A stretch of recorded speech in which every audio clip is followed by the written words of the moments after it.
Hey guys, Gary here from Sarah & Associates, about to bring you some updates for the last month. But before that, I want to take this time to wish you all very happy holidays and all the best for 2020. I hope you guys are about done your Christmas shopping and your New Year's resolutions like I have, as if. But anyways, let's get to it.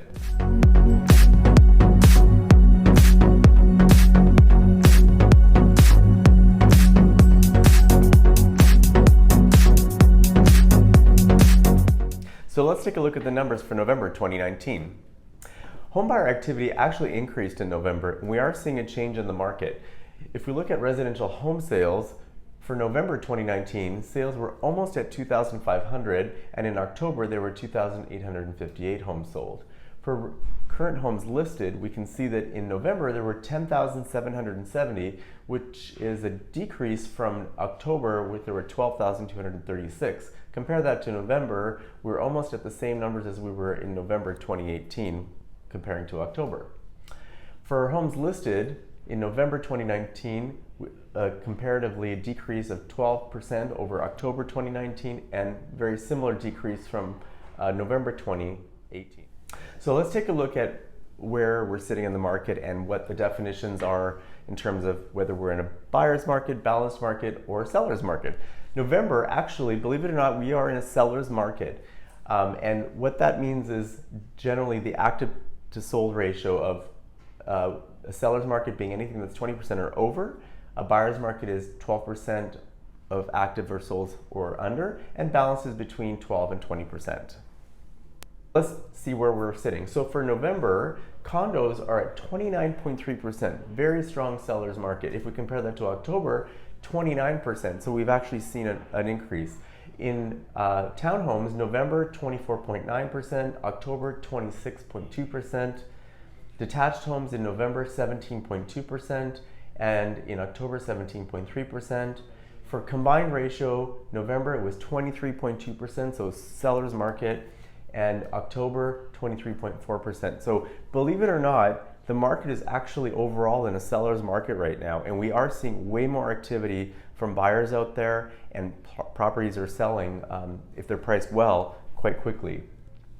In terms of benchmark price for November, the benchmark price actually went up. It's at just under $1 million, but it's $993,700 compared to last month it was about $992,000. So that represents a 4.6 decrease from November 2018, but a 1.3 increase over the last 6 months. So if we look at these numbers, we are almost at the halfway point of recovery in terms of the decrease from November last year. Looking at the market highlights for November, for detached homes, the benchmark price 1.415 and change. Compare that to October, 1.41. So again, we've seen a bit of an improvement in price. And in November, 57 days on the market. In October, 55 days on the market. So pretty much the same. Townhomes in November, the benchmark price was $772,800. Compare that to October, $771,600. So again, a slight improvement. Days on market, 42 days compared to 43, so almost the same. Apartments in November, $651,500, and in October, $652,500. So almost the same, a very slight decrease. In November, 44 days on the market was the average selling time, and in October was 41 days. So slight decrease there, but overall, we're seeing better market conditions.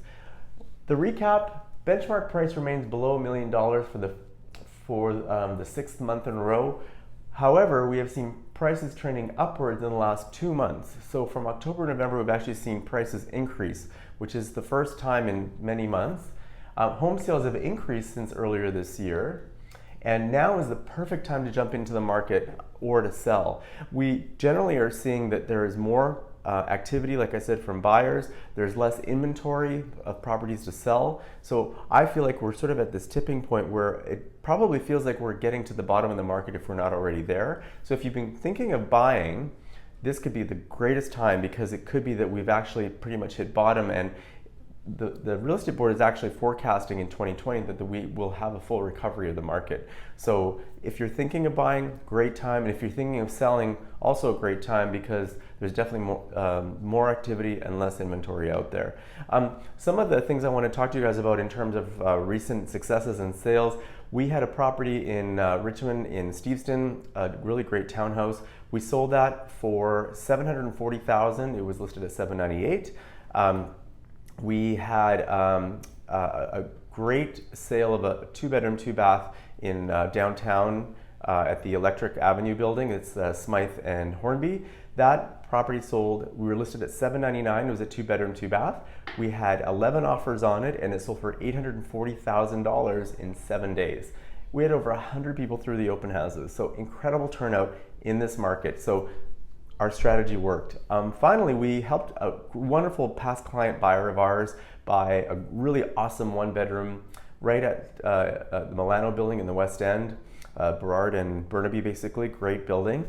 This unit was underpriced, and there were 13 competing offers, but with the right strategy and advice from us, our client ended up getting the winning bid, and it was listed at $565,000, and we were able to purchase it for $617,000.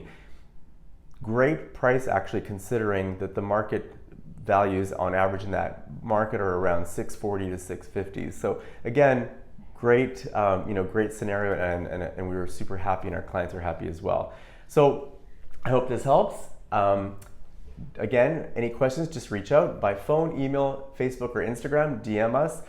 Don't forget to like us on Facebook and on Instagram, and also follow us and like us on YouTube. Bye, guys.